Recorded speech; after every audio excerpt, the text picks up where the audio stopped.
Hey, so who are we with today? What's up, guys? It's Jacob here. And what do you do today? We made top eight, sixth place in GGP Toledo, Glass City, playing Panda Burn, Sweet. or at least my take on it. And what was your record? I ended up 6-1 in Swiss, and then unfortunately got knocked out by Jinzo in first round of Top Cut. Sweet. Let's get started with the deck profile. Sick. First things first, pretty obvious namesake of the deck.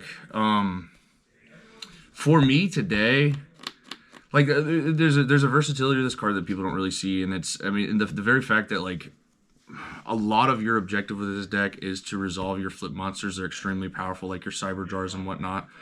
I feel like it gets pushed to the side, but for me, about 50% of the time, my Panda does this and eats a knock. And I think that's a versatility. It doesn't really get spoken about. It's just something nifty. Obviously, the card gains 500 for each monster your opponent controls. He pierces, so I mean, he's kind of your beat stick. Works in conjunction with a couple of the other things in the deck. Next, moving on into like the flip monsters, like I said, pretty powerful effects that we're trying our best to resolve. First being Mask of Darkness. It's your Magician of Faith. We're playing 21 traps in this deck, so you have a lot of targets. It's typically... I would say it typically results in more damage than Deskawala. Like you grab a Just Desserts back, it's 25 damage at most. You grab a Ceasefire back, that's even better, negating flips. Like just endless amounts of really valuable targets you can grab off a Mask. Leading into the next one, Deskawala. Deskawala was excellent for me in this tournament. I had a Desert Sunlight flip into like 3,200 damage for lethal at one point because I had resolved like a Morphing Jar, a Cyber Jar, and they had a ton of cards in their hand. Countless amounts of times where people are attacking into it with 1,600 attack Blade Knights, what have you, and taking the 200 plus whatever card damage in hand. It's just got a big body, and it can absorb a lot of the heat for you. The other flips I'm playing, the jars, you resolve these, your win rate goes up to like 90%. It's really, really hard to lose if you resolve these in a favorable fashion. I'll show you, there's obviously some other cards that kind of go in conjunction with facilitating the resolution of those cards. One of them being Big Shield Gardener. Obviously not a threat, very defensive card. He can eat knocks for you, and very good to lock like Warrior under a level limit with your Big Shield Gardener. Obviously they're not able to change it to attack when they attack it, so that's the nice thing, that's a good lock. That's kind of the flip package, and then obviously the one of Sangan. Pretty much every deck in Goat, you're going to see a one of Sangan. Don't really need to explain that one. Green cards. 2 Giant Trunade. Sometimes I'll play 3, sometimes I'll board the 3rd. I feel like 2 is... I see it enough. I see it at one point during the game and that I need to push, and then I don't see multiple copies in my hand when I'm trying to get the cards to end the game. So I think 2 is the perfect amount. You gotta have your floodgates. You're playing small ball. You're really just trying to, like I said, get to the point where you can set up some sort of resolution of a jar or set up a lethal burn pattern, what have you. And this, your floodgates are just gonna help you facilitate that. Another floodgate, Swords of Revealing Light, fantastic with Giant Trunade. I had 2 matches today where I got 6 turns out of 1 Swords of Revealing Light.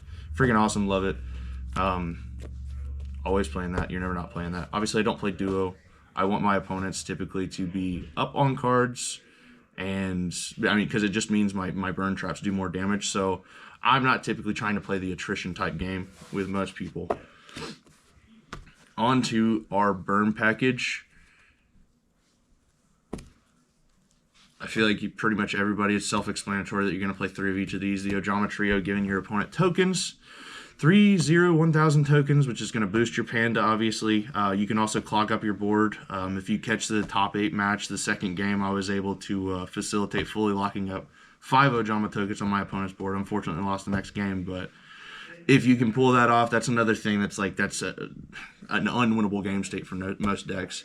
Just Desserts is going to be your most consistent high burn, typically burning from 15 to 2,500 every time you resolve it. I mean, obviously, your best bet is to save it until it's worth 25. And then Secret Barrel, it's the reason why I don't care when I get Trinity on turn 1. They're just plussing my Secret Barrel a little bit. Yeah, I mean, I feel like that's pretty self-explanatory. It's a burn package you're always going to play. And then kind of personal choices. You are going to see Nightmare Wheel pretty much in any list. I think it's a great floodgate. I'm on 2. I've been on 3. I think it's a little bit of a liability going to a meta with a lot of Chaos Turbo because they contribute their Thunder Dragon out of it. They don't have an issue dealing with this card. So like games 2 and 3, there's other cards on my side that I'd much rather have than Nightmare. Again, more floodgates. We're maxing out on them. 2 and 2, and then to facilitate protecting my jars and to facilitate protecting my floodgates, I feel like you have to play a couple of Psalms in this list, especially with the mask. Buying back a Psalm and setting up some sort of lock is just going to buy you enough time to where it doesn't really matter what your opponent tries to pull off. Jar of Greed, it's really cards 39 and 40. If I can play less than 40 cards, theoretically, I'm going to. So Jar of Greed's just one of those cards that fills in that gap. It's easy to board out when you need space games 2 and 3. And also, I mean, sometimes it eats an MST. It just kind of does multiple things for me.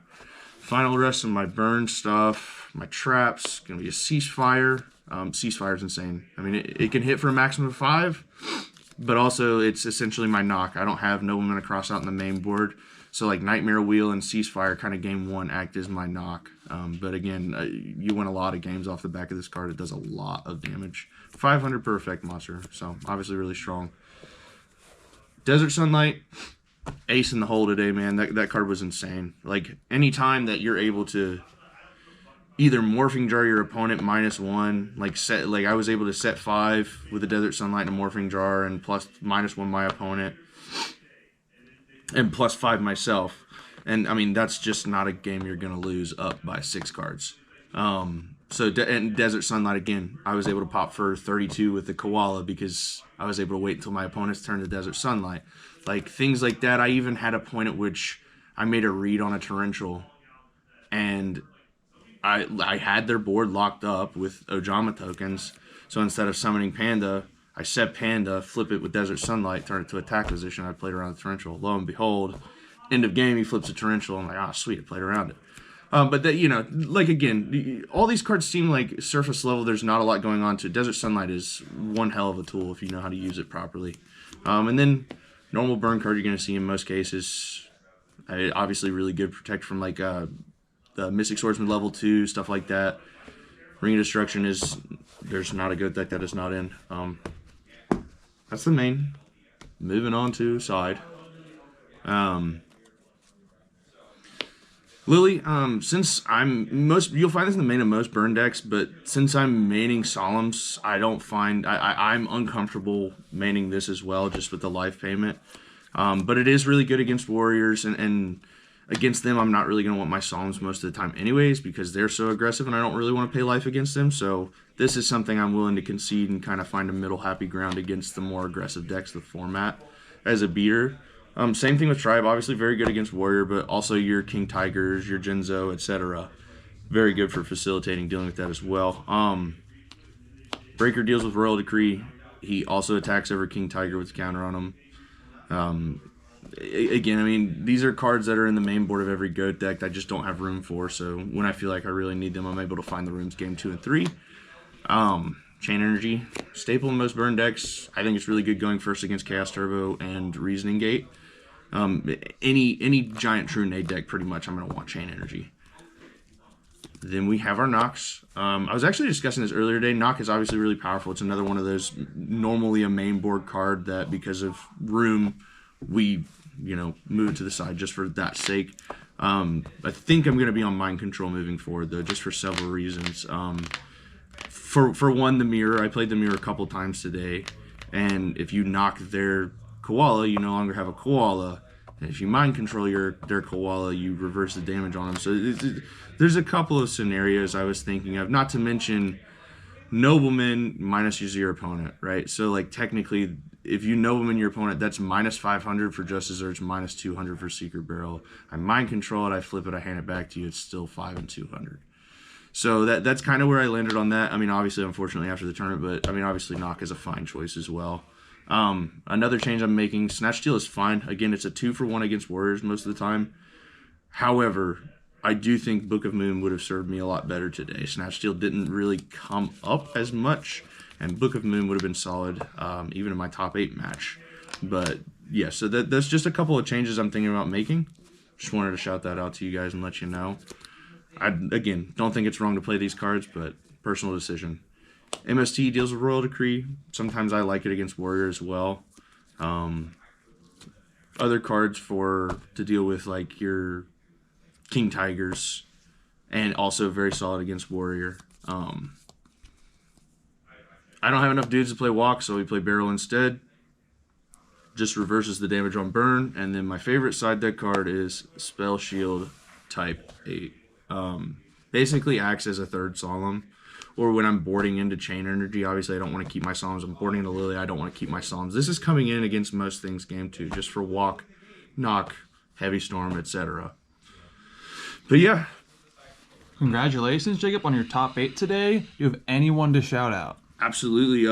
All the Columbia crew, DeCarlo, Raj, Ellery, Mike and Dally. Dally hooked me up with some sweet-ass first edition Solemn Judgments that gave me some good juju today, so definitely grateful for that. But yeah. All right, bet.